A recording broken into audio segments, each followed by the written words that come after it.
Hello, everyone. My name is Dennis Schultz. I am the Executive Director for Blacks in Technology. If you're not familiar with Blacks in Technology, we are a national 501c3 nonprofit who advocate for representation and advancement of Blacks in the technology industry. Today we have Natasha, after I just practiced it, Natasha Walwyn Robinson, who is going to be hosting us for a conversation regarding cybersecurity and how legal representation can assist in security threats.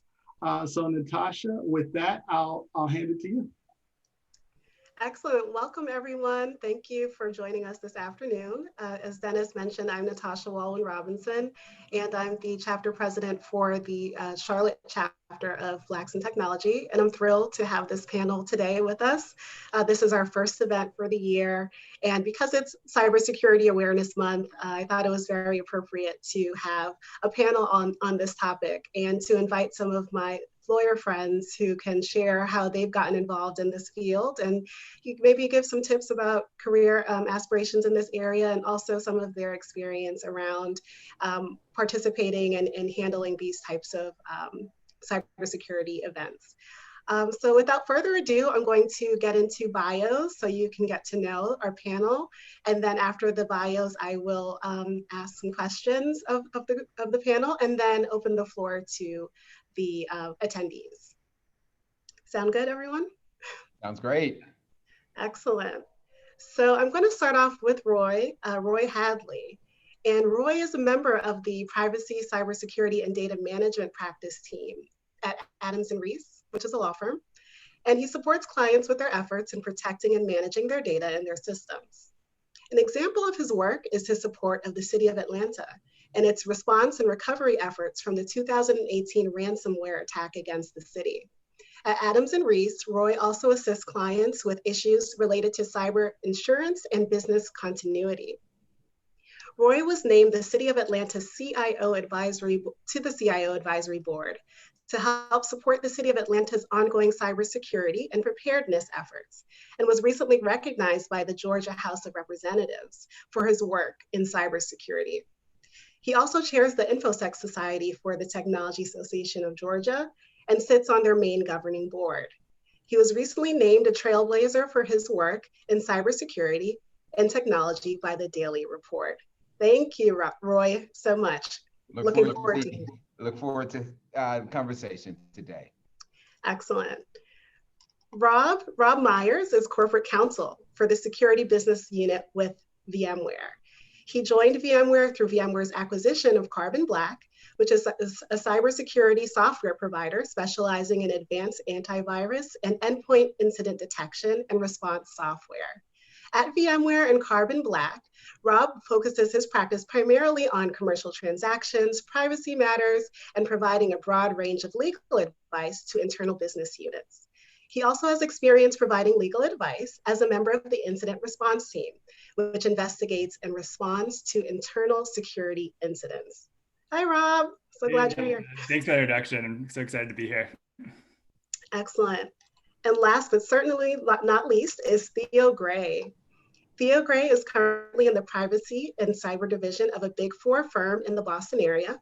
She started her career as one of the first female DBAs at Thomson Financial Services, which is now Thomson Reuters.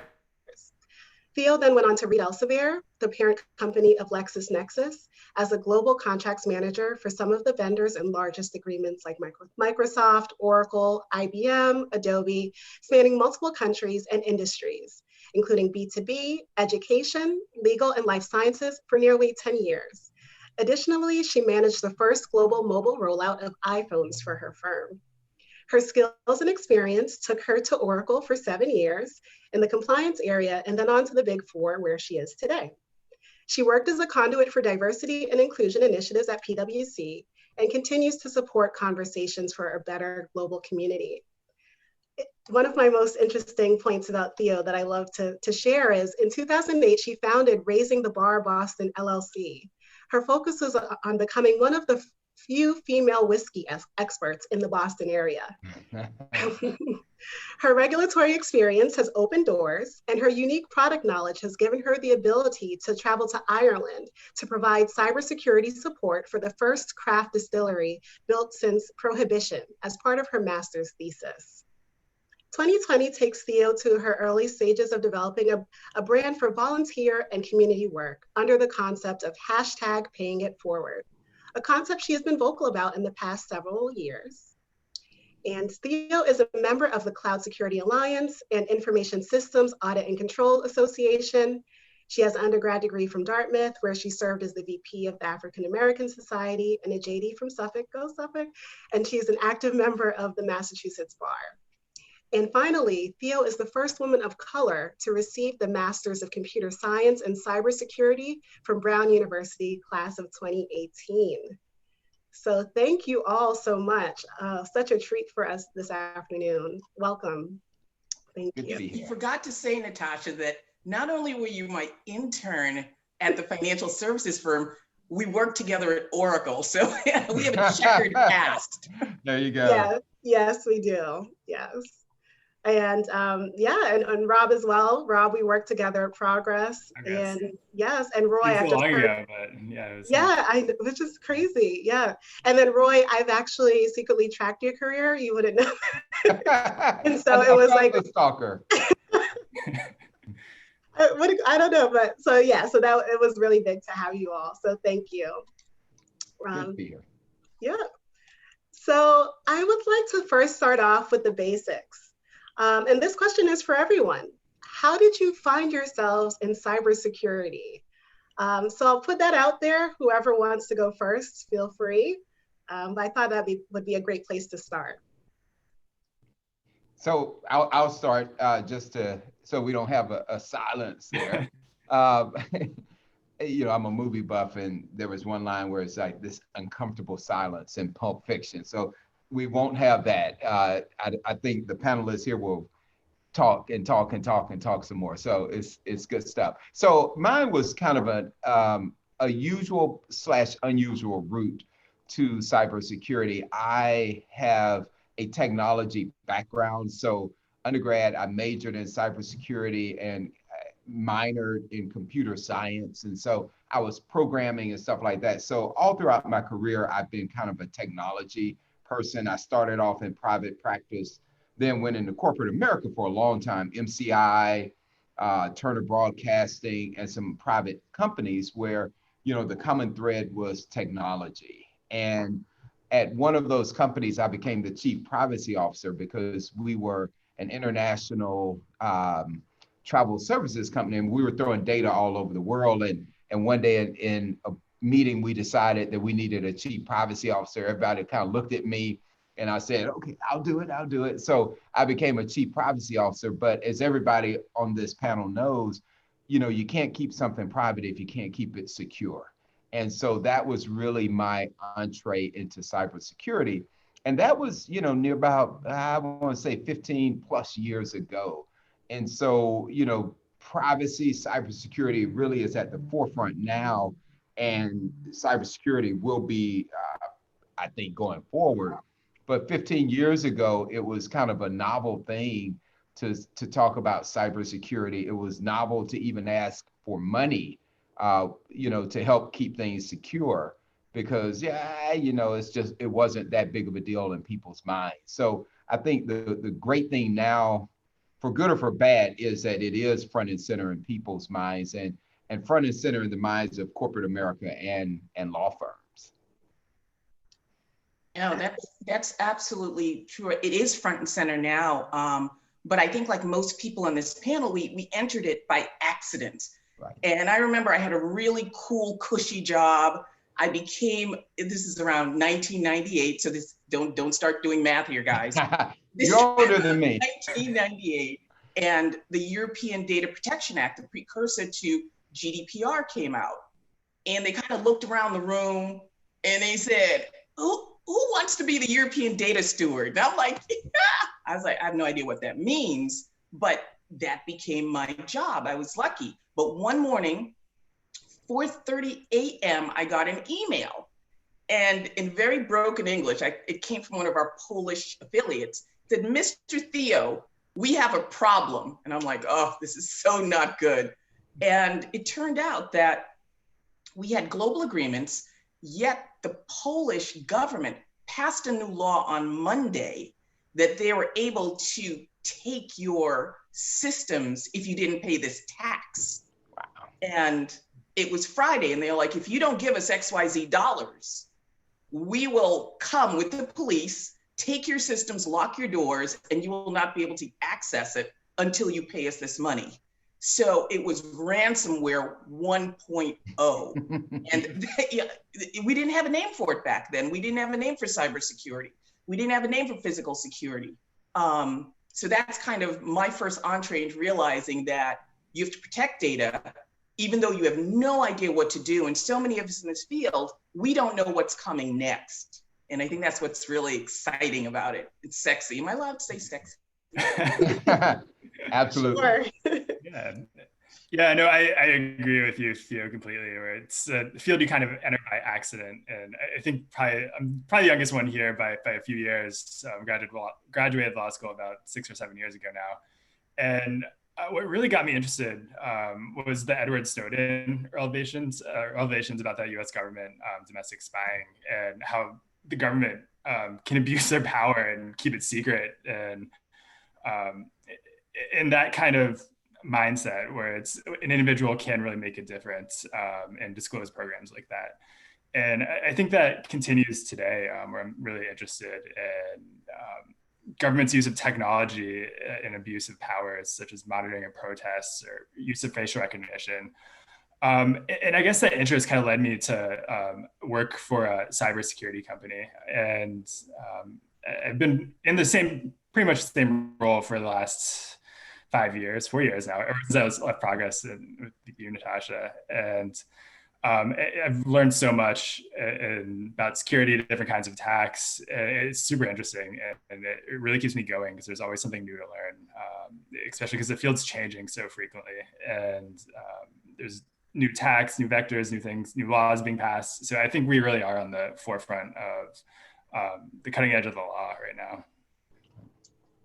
Yes, definitely. And it's interesting to hear the varied entry points, I guess, into the cybersecurity area. Could you talk more about that and maybe what skills you feel, are necessary for the job as you've been in it for a few years now?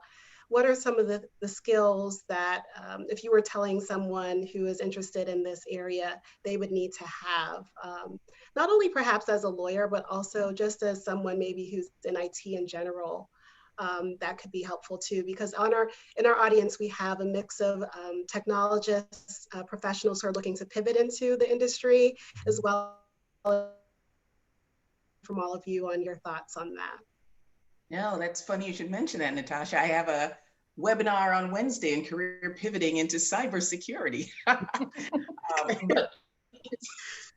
It's not for a checkered past, legal past like the people on most on this call. I would say curiosity. And if you are not a curious person and you don't want to continue learning every day, all day, you're not, maybe you don't have the right DNA for this field, because it's really for people that want to learn more, that are curious. And sometimes it's just getting the news feeds on what the latest cybersecurity regulation, what the breaches are. I'm not like Rob, so I wouldn't be as in-depth in some of the technical aspects of the breaches, but I'm all up on Shrems too. I want to know what's going to happen with Privacy Shield. I may not know what goes on behind the firewall technological wise, but I want to work with engineers to help them get to the right place. So I think curiosity is what I'd say number one to get into this field. Be interested. Yeah, and I'll echo that. I think, because it's ever changing, the threats just keep coming from different areas, and in responding to them, you have to have imagination. And I think curiosity is the precursor to having a robust imagination on this thing. The thing I would add is, and I'm not going to by any means say it's a necessity, but what has helped me in my career, I'm a lawyer with a kind of a technical background. And over the years, I've made sure to maintain that technical awareness, that technical knowledge, so that when I do go into a situation, and a lot of my work is when somebody has a complex issue, let's just say, it's not the data breach where you just have to send out the letters and things like that. It's going to be ransomware attacks, complex attacks that, really bring together a lot of different disciplines. And so having a technical background and maintaining that has been very key for me in what I do and my ability to go into an organization and to help that organization.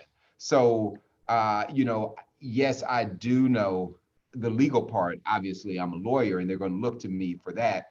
But I'm also going to come in and ask, what does your two-factor authentication look like?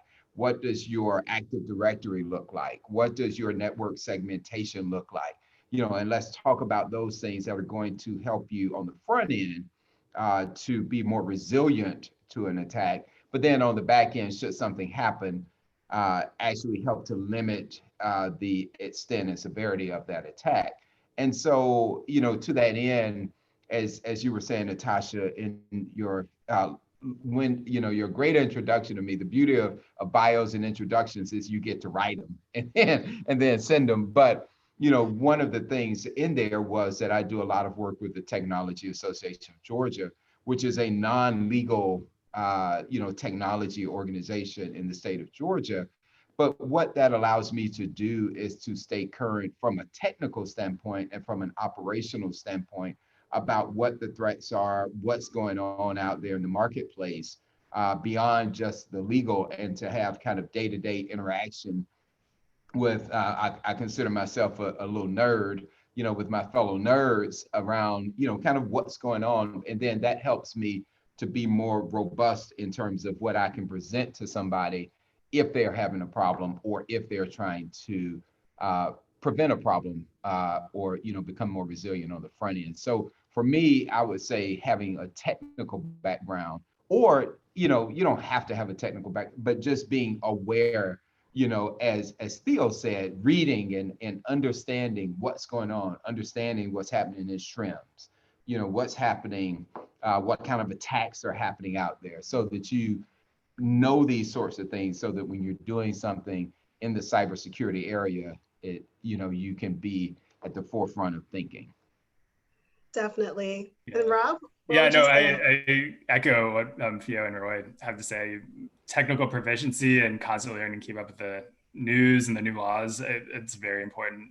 To build on that, I think especially as an in-house counsel who deals with a lot of security issues, I think being a team player is probably like one of the biggest skills that a cybersecurity attorney can have. And it's because we work with so many different teams. If we're investigating an incident, we're working with the IT team or the security ops team. And each kind of team has a different way of working, whether it's more technical savvy people on the SecOps team, or it's the sales team or HR team if you're notifying employees of their data loss, or PR team if you're notifying clients. It's learning to work with each organization and kind of coming together with a common goal. I think that is probably one of the most important things.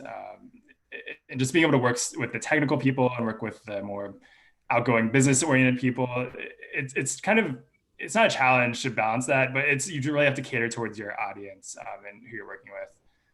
I think that is a relatively important skill to have as a cybersecurity attorney. Yeah. And as Robert said, I'm just going to echo something he said. You in a lot of ways, you do have to be a people person because you are communicating. And a lot of times as a lawyer, you're going to be called upon to kind of be the quarterback. And I'm using that term loosely, but the quarterback to a response and recovery effort, or the quarterback to mitigation activities on the front end, because you are going to have to talk to, as Robert said, HR, you're going to have to talk to the IT people. Depending upon your level, you're going to be talking to the C-suite or even the board, maybe. You're going to be talking to communications people, marketing people. because cyber events impact the whole organization. And so you're going to have to be able to communicate across the spectrum, across your organization, whether it's corporate type entity or whether it's a municipality or other governmental entities. So as Robert said, that ability to communicate is going to be, very central to your success and what you can bring to an organization. Yeah, and I am curious when we talk about organizations. So if we could flesh that out a little bit, we talked about the corporate setting, but there are probably some roles within government as well that offer individuals some experience or opportunity to explore this field. Are there, from your experience, any certain certifications or types of, courses that people have taken that you've encountered or seen that could help someone boost their profile, so to speak, when applying to a job, let's say the government or a company? I know as an attorney, what's really attractive now is the CIPP or CISSP credential. I've seen CompTIA, I think, a few places, and some other more technical certifications. So what would you say, for, again, all of you, are maybe some certs or educational experiences you should embark on to help you pursue this technical? I think one that I've been seeing more common, especially on job postings and when we look for attorneys, what we want to see is there's several IAPP, the International Association of Privacy Professional certifications, including I think it's the SIP US and the SIP M and the SIP EU, which are especially basically specialty training and certification in US or EU privacy law or data privacy manager. And I think those have been relatively common. And I've done a few of them myself, and they're good training. They're kind of base level training, I'd say, but it's a good introduction to the privacy. So if you really want to get into it, I think that's a good place to start. Yeah, absolutely. And I can share a slide with anyone that reaches out to me on the top certifications and how they're sort of tied to compensation. For people that are attorneys, it may not be as much as compensation, it's more knowledge. And in the legal field, we have the continuing legal education in some states. Massachusetts doesn't have that. But for many of these technical certifications, it is ongoing.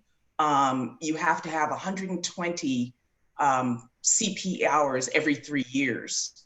Wow. So it's ongoing. You cannot step away from your education. But even something like this, in some ways, an hour may be contributed towards CPE training. I'm not sure 100%. So this is my lawyer disclaimer, a little deal here. But there are a lot of ways, and they go into how you can qualify for these trainings. So it is not just one and done. It's ongoing. Right. And another thing you might consider, as Robert said, CIPP and some of those are, kind of great baseline certifications that you're going to see, especially with lawyers and people in the legal community. But I would also say, look at some of the other more technical certifications, because those are going to help you to understand more of the operational side of privacy and cybersecurity. So, for example, right now I'm working on getting something called a certified privacy engineer, which is a more technical certification. And why I'm doing it, I don't know, but, I had some free time. But, look at some of the certifications that, a CISO has, Chief Information Security Officer, or, somebody, a CIO, some of those certifications, because those are going to be good. Now, the thing I will caution people against, and I always do, is, don't over certify yourself, because you can pull up some people. You go to LinkedIn and you pull up some people and they have, 8 or 9 designations, after their name. I'm CPC, CPDC, HPCTP, and at some point you're like, okay, you're spending more time getting certified than you are working. But there are some, in all seriousness, there are some that you can look at that are standards. And so as Don said, not Don, Theo said, you're going to see on her slide that she said she would share with you if you reached out to her, those certifications that are going to be industry recognized. And I think that's probably the thing, that if you're going to pick one or two, find one or two that are generally recognized in the industry, because those are going to be the ones that will probably be most helpful for you for career advancement and general knowledge and those sorts of things. Excellent. Thank you very much. Yeah. And the other part I wanted to explore is to delve a little bit more into the types of things you're doing when you do get involved. So Roy, I like how you did lay out the pre-incident and post kind of scenario. Could we talk about the pre and maybe where each of you all help with maybe preventative aspects or measures for your clients or who you work with, and then transition to the post when something has happened? What do we do from there? Anyone? Is that a question? For anyone, yeah. Okay, happy to start. My children accuse me of talking too much. So, Natasha, you can kick me under the video table if I'm talking too much. But, on the pre-side, one of the things that I always go into is, one, looking at your policies, your procedures, those things that us lawyers kind of like to look at and say, okay, where are you on these? Do you have a good privacy policy? Do you have good terms of use? Are your security policies, your security training, across your organization where it should be? Are you, kind of educating and informing your employee base around basic cyber hygiene and privacy hygiene? Those are kind of the base levels that I look for on the pre-side. And then again, because of the technical background, I'll come in and I will sit down with IT and say, okay, where are we on these sorts of things? Because there are some basic operational things that you need to have in place. And I do a lot of work with municipalities, large and small, that don't necessarily have the big IT staffs, that don't have, the budgets for the big consultants to come in and say, hey, look, here's what you need to do. So then we do rudimentary assessments, and then prioritize, because a lot of organizations, whether they are municipalities or small to mid-sized businesses, just don't have the budget to spend to get themselves 100% secure. So then we say, where are you? What's going to give you the most bang for your buck in terms of making yourself more resilient? You're never going to be 100% secure, no matter how much money you spend, no matter how big you are. But what's going to make you more resilient? And so we do get into those conversations around priorities and where do we spend the limited resources that you do have. And that's me on the pre-side. And I'd love to hear, from Robert and Theo on their pre-side, and then we can talk about post. No, great. One of the things I spent in my 70 years at Oracle was just helping customers. Okay, I got them in trouble. I was the person that got them in trouble.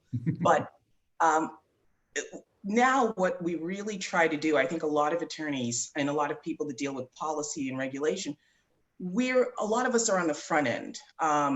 We want to make sure that when something bad does happen, you have CYA'd, covered your agreements, and you're going to do the things that you say you do. If you say you do annual audits, we're going to make sure, like Roy said, that you actually did them and you have a plan to do them. It's on a schedule somewhere, because if something bad happens, they're going to look at those books, they're going to look at the logs, they're going to look at your policies, and you really want to be in a position that's defensible. So I'm very much on the front end to make sure that you're doing the things you say you're going to do, and what the new regulations, such as the California Consumer Protection Act, the CCPA, say you need to do. Because it all smoke and mirrors until something bad happens. Like Mike Tyson, it's all good until somebody punches you in the mouth, right? And then you better prove that you can do what you said you were going to do. Yeah, no, I like both those answers. And I think as in-house counsel, I am one of the attorneys responsible for implementing those policies that outside counsel and our advisors come up with. So whether it's making sure our employees are compliant with the privacy policy or acceptable use policies, I think that's one of the main functions as privacy counsel in a big corporation. Another thing we do is we do privacy reviews of our vendors and also security reviews as well, but that's typically handled by the SecOps org, where we just make sure our vendors are compliant with laws and how our employees intend to use the third-party components or service providers is not going to expose us to any additional risk. So yeah, there's a lot on the pre-end that we do, such as I'm on the incident response team, and we do mock incidents where we'll run through a hypothetical scenario that something happens and making sure our communication is in line and all the steps can be followed, and that we have the information of our third-party counsel, like on retainer, third-party incident response company, just to make sure everything's flowing correctly. And I think there's a lot of stuff you can do on the pre-side, but as Theo said, it kind of not falls apart completely, but it's once you get hit in the face, your plan goes to crap. Right. It's better to be prepared, and you can prepare, but there's always going to be unknowns when you run into actual scenarios. Yeah. Definitely, yeah. And then, so when that hit happens, is it we just scramble and we all get together? Or like you said, there are some things you kind of put in place in terms of a response team. It's just kind of executing as best you can. Like, what does that really look like once the attack happens? So in a perfect world, right, you have an incident response plan, and you have, everybody has kind of rehearsed that incident response plan. You have worked it. You've had tabletop exercises where you go through it and, kind of game plan, game these response scenarios in a perfect world. In the real world, what I would say is, most companies that if they do have an incident response plan, don't really look at it. And so you see people pulling it off the shelf. I had a client one time that had an incident response plan that was on their system. Their system was locked up by ransomware, and they're trying to download the incident response plan off of their system because they didn't have a hard copy. And, and there you go. But, in a perfect world, you have an incident response plan and you begin to execute it, and you have, game played it out before. So it's not the first time you've seen it. It's not the first time you walk through those scenarios.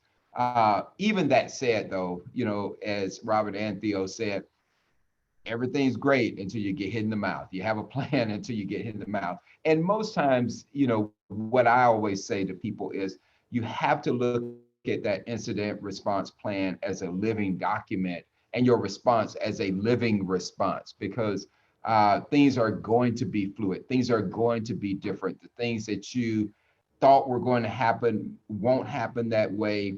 Things that you thought you could count on, that IT person, that software, that network engineer, just switched jobs the week before. And now you don't have a network engineer down in IT anymore. What are you going to do?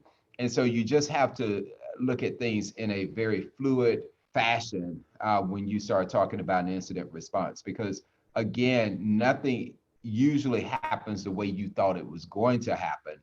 And I think as lawyers, that's one of the key takeaways, is to help our clients think through that. And when I say our clients, whether you're in-house or external, to help your clients think through, how do we, kind of go from here to here to here to here to here, realizing that may not be a straight line. It may be here to here to here to here, that sort of thing, back up again and then down, because it's going to be fluid. But all that said, to me, an incident response plan means that you've at least thought about it, beforehand, and you have taken some steps to kind of outline what you should be thinking about. And I think, that's a good role for the law or legal department or lawyers to do, is to help craft that incident response plan, because, there are going to be a lot of legal pieces to it, a lot of operational pieces, but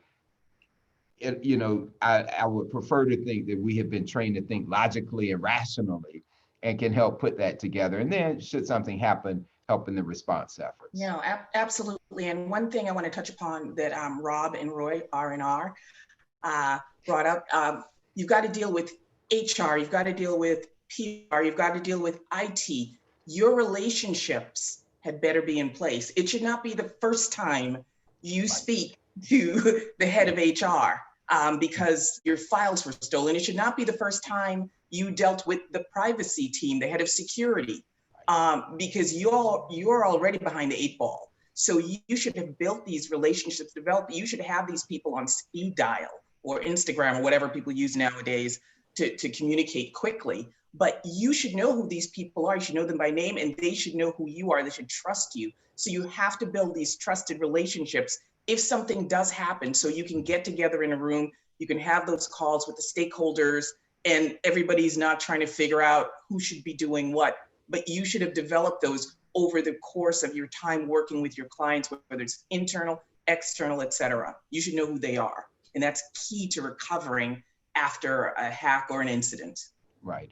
And kind of, I'm going to echo something that Theo said. One of the things that you have to remember now is in this virtual environment, it used to be that if something happened, everybody kind of goes to the office, you sit around a conference table and you start implementing, you start working through what's happening. Now everything's virtual. Everybody is somewhere else, and you've got to really be able to, adapt your incident response to the fact that people are virtual, to the fact that people are not in the room together, and to the fact that you may have communication challenges. If somebody is somewhere else, where they're in the country because they decided to kind of shelter in place at their country home, well, they may not have internet. They may have DSL. I ran into a situation literally about a year and a half ago. Somebody had dial-up. That was their internet. It was dial-up. You got the little tone. And I was like, I didn't think they had dial-up anymore, but they did. So those sorts of things are things you have to think about. And how, as Theo said, you've got to have those relationships, but you also have to rethink what, incident response looks like for you now. Yeah, no, I think that's a great answer. And I've been on several incident response teams where it's been real events, but never a level of a data breach. And there's always a little bit of a unknown. You're still trying to determine what happened, and there's some sort of level of like what's just happened, what data has been affected. So a lot of it's like fact finding. If you go back to law school, it's like what are the facts? And as an attorney on the team, it's up to you to really determine how the law applies, and whether that's international law, if it's EU data, or if it's US or California data. There's a lot of different kind of requirements and security requirements in those laws. Whether you have to notify the people within a certain amount of time, or if you have contractual agreements with clients where you have to notify them, that wouldn't fall underneath the law. So it's as a lawyer, you're playing a little bit of a quarterback, as Roy had mentioned earlier, working between all these teams, determining your responsibilities and your obligations underneath the law. And it really can be a lot, and it's a really hectic time frame. But I think once you've kind of wrapped everything up and contained it, and notified the people that you need to notify, it's good to look back on the time frame to learn your lessons and kind of apply those going forward. Especially as a cybersecurity company, you're more likely a target. There's like certain targets, like I'm sure governments or targets of hacks more than some other corporations. And just being able to learn from those lessons so you can apply them to future incidents, because no system is ever 100% protected. And if a hacker is motivated enough, they'll find a way to get at your data. So it's just being prepared and learning from that past instance. And if I can hop in just one sec, one thing that Robert said that was just, a great idea for anybody sitting out there. and lawyers can have a central role in this, is an after action report, a lessons learned report, and going back through and critically looking at everything that happened, everything that went wrong, and everything that went right. And adjusting your incident response plan accordingly, prioritizing where you as an organization need to beef things up, because those lessons learned, as Rob said, are going to be critical so that you don't have whatever happened happen again, or something similar happen again, because you didn't learn your lessons, because you're still fighting the last battle, and the enemy has moved on. So I think that's right on point, Robert, those lessons learned. Love that, definitely. And then my last question I had before opening it up to the floor was, where do you see things going in the future for your careers in cybersecurity? Are there certain areas you want to delve into more that interest you? I'm curious on maybe a little bit more personal level for each of you, maybe what's more of your passion area within this area, or where you see yourself in the next couple of years. I'd like to start up with that. One thing Natasha didn't know when she invited me to this call, I'm currently on medical leave, but I felt it was so important because I have been approached in the last several months by people that have newly graduated. They're dealing with this pandemic, and a lot of people are looking to transition their careers or actually make a career. So one of the things that I know in the next year I'm going to commit myself to is mentoring. And it doesn't matter if you're in general technology or legal. We, as this generation that have that experience, we should commit to the next generation coming up to be ethical, to assist others, and to share knowledge. The things that we've learned, that we've seen in these just few years, Rob, Roy, some of it may never be repeated. I mean, I dealt with 9/11, I dealt with Y2K. So one of the things I will do is continue to pay it forward and take more seriously mentoring people that reach out to me, no matter what your background. Right. So that's definitely what my plan will be. Beautiful. Yeah. Rob or Roy? Robert? Yeah, no, I agree. I think cybersecurity is probably one of the hottest fields in technology right now. And you can pretty much read an article on cybersecurity every day in one of the major newspapers. Right. And whether it's hacking or election security or government abuse, it's everywhere. And there's always a very high demand, I think, at least for the next, 10 years or so, until the supply of attorneys and professionals in technology catch up. It's going to be a hot field, and I think it really can be exciting, and we're on the cutting edge here, and I think it's a great way to build your career, especially if you want to transition. Most of my friends and coworkers, they've loved helping to mentor new attorneys or just anybody who's generally interested in technology. So I can never be of help to anyone or it can offer any advice, I'm more than happy to connect with people if you want to message me on LinkedIn or through email. So in an ideal world, I would be retired, right? You're too young, Roy. You're too young. I'd be retired, sitting somewhere, sipping, batas or something. But this is not an ideal world. So Roy will be working for a while. That said, I think, as Theo said, if you look out into the future, ours is an industry that is going to constantly be changing, constantly be morphing, because we are fighting a battle, especially in the cybersecurity area. We're fighting a battle where the enemy is constantly changing. And so when you kind of look out and look in your crystal ball, things such as autonomous vehicles and autonomous, industries, things such as artificial intelligence, which is a very broad net, are going to become front and center in all industries, but also in the cybersecurity industry, because, I love sci-fi. and you look at Skynet and the Terminator and things like that, that's not that far-fetched anymore, of where you have the threats coming at you, but you have these, artificial intelligence, good robots and good systems that fight the bad, in the ethosphere, understanding those and the laws and the technology and the operational issues around those will put anybody listening here today at the front and center of industries. And then as Robert said, you start looking at facial recognition and all of that and what the privacy implications are around that. So, you start talking about 1984 and Big Brother and all of that. It's here. You look at a lot that is happening again with facial recognition, just tracking and the ability to track somebody, the ability to create profiles and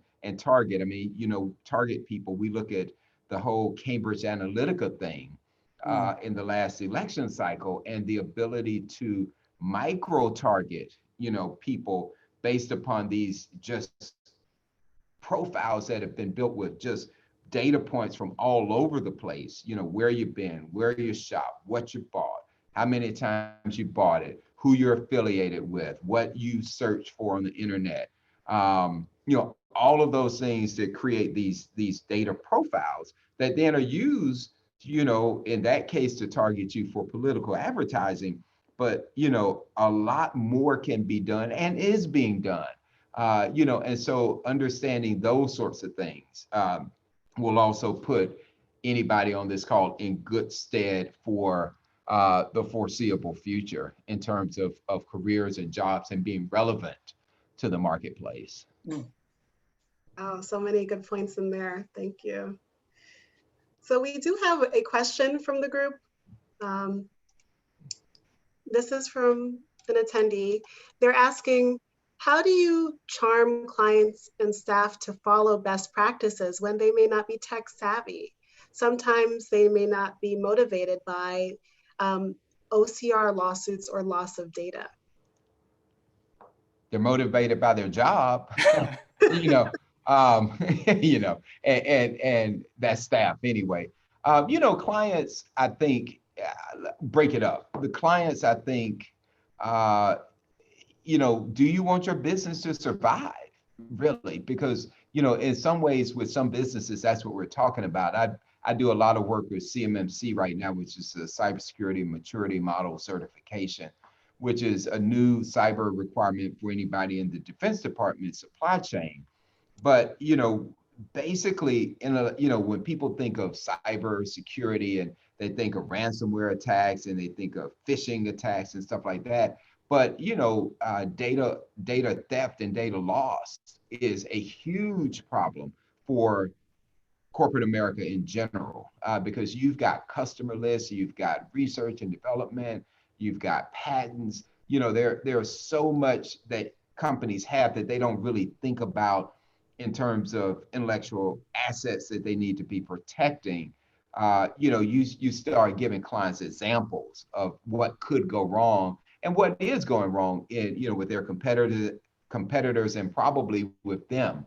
One of the funnies that we always say in my industry is not, if you'll be hacked, it's you've been hacked, you just don't know it. And, and that's the kind of the mindset that you have to get with clients, with employees. Mandatory security training is something that, you just have to implement. It's a best practice. I know at law firms, we're big targets of cyber criminals because we hold a lot of data. And I forget what bank robber it was, they asked him, why do you rob banks? And he said, that's where the money is. And so, criminals are going to follow the data and they're going to be trying to attack and get that data. Ransomware gets a lot of attention because, it shuts you down and it's front and center. And lately, ransomware attackers have been stealing data and threatening to put it out on the internet. But there are a lot of other arguably equally nefarious things going on in the cybersecurity area with respect to data loss and those sorts of things that companies really need to pay attention to. Hi, I think those are all excellent points. I think one of the challenges we have is that we're lawyers and we talk lawyer. It's kind of like Charlie Brown, whoa, whoa, whoa, whoa, whoa, when we start talking, or they know lawyers coming, they just shut down. And you're all smiling because anyone here's a lawyer knows nobody likes to have a conversation with the lawyer if you avoid it. So I find it's not just speaking plain English. I like to speak human because English is not everyone's first language. So if you can say things in relatable terms to people and they can understand what skin they have in the game or why they need to have a conversation with you and you gain that trust, speak to them in plain terms. If you want to charm someone, let them understand what you're saying. If you come out like you're LA Law, and of course, all of you are too young to remember that show. Unfortunately, I'm not. Other than you and I, Roy. Right. But you have to speak in terms people understand, and that will be your superpower. I always believe Natasha, unfortunately, put a picture of me with a Superman shirt on in the promo, and that's one of the things I talk about, know your superpower. Right. So you can't help someone, you can't charm someone if you don't know what you're good at. But whatever you do, be able to relay it in human. All right. Love it. Great point.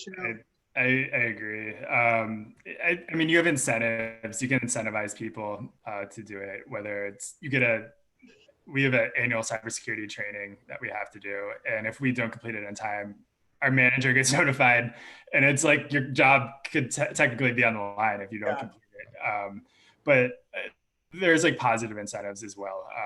I know we have a privacy week where we run contests, and a large corporation, like 20,000 employees. So we can't individually address every single person, but we attempt to make it fun for the people and make it relatable, something they can understand, instead of having like Theo said, like a lawyer speak to them.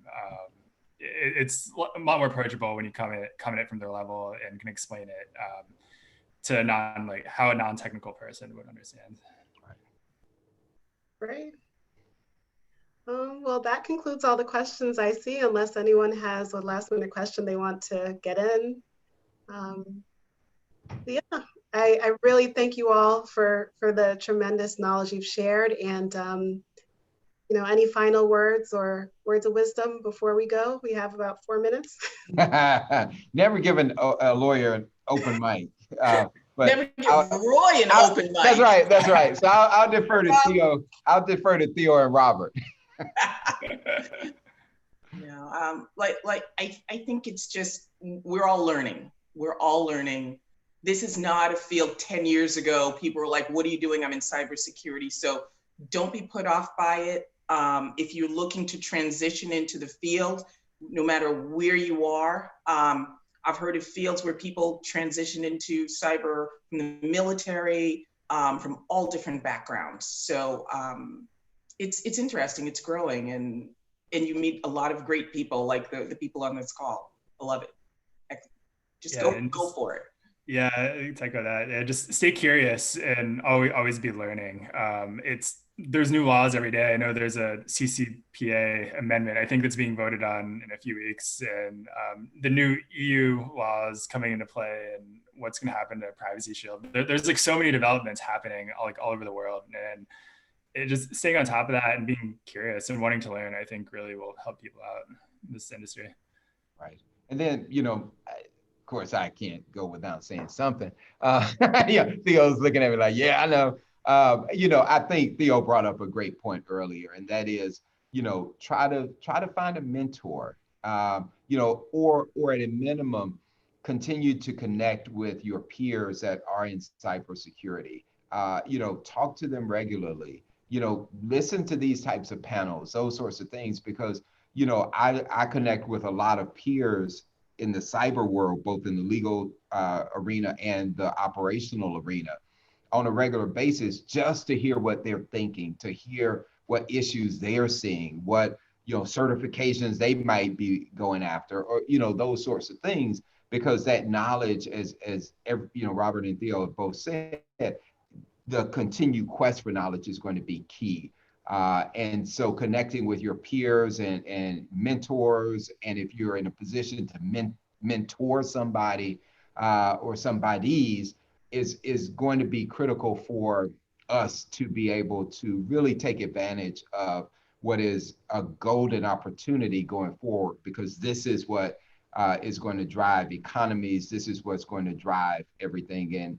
And you know, you need to have a seat at the table. And so I think it's a big table, but it's a changing table. So go at it, go after it. Awesome, thank you. And there is one last question about where to find a mentor in the cyber world. And I'm pretty good about doing cold, reaching out, just putting myself out there, being vulnerable. I think LinkedIn is a great resource personally, because you can learn a lot about individuals. Tell friends, family what you're about if they know anyone. Start organically. I like the Meetup site as well. Blacks in Technology, we're quite present on there, and there are a number of us on there who are willing to mentor. But any other thoughts about finding a mentor before we go? I know we're at the top of the hour. I actually have a slide in my presentation on Wednesday about mentorship, and there are firms coming up that are mentoring specifically in cybersecurity. So we're a new space. It's like we're pioneers or cowboys, or Right. I wish it was something that had more female focus. Guys, I love you, but I'm so happy. I'm Right. a couple of women on a panel. I love males. Right. I love it. I'm with you. I'm with you. You know, and the only thing I would say to prospective mentees out there is, realize that there just aren't a whole lot of people out there. So nobody, a lot of times, and I'm just being honest and candid, can have, Theo, bless her heart, she wants to do it, but she can't have 25 mentees, right? She just can't. Now, she may be able to mentor you via her program on Wednesday and share knowledge and ideas with you. So what I would say to people is take a wider view of what a mentor is. A mentor may be somebody that's one-on-one with you, but a mentor also may be somebody you follow on LinkedIn or elsewhere, and you follow their work. You follow the podcasts that they are putting out there. You follow the webinars that they're doing, and get mentored that way also. And then, you can drop them a very discreet question to say, hey, Robert, hey, Theo, hey, Natasha, I've got this issue. I've been doing this. I've got this issue. What do you think? And you're much more likely to get a response to a very specific question or scenario than you are just generally, can you be my mentor? Absolutely. So I just throw that out there for everybody listening that is looking for a mentor. Just think more broadly of what you consider a mentor to be. Excellent. Well, thank you all so much. And, thank you all for supporting Blacks in Technology, and you'll hear more from us as time goes on. I really appreciate the support, and be safe, be well, and take care of yourselves. Thank you. Great. Thanks for bringing us on, Natasha. Thank you. Bye. Bye-bye.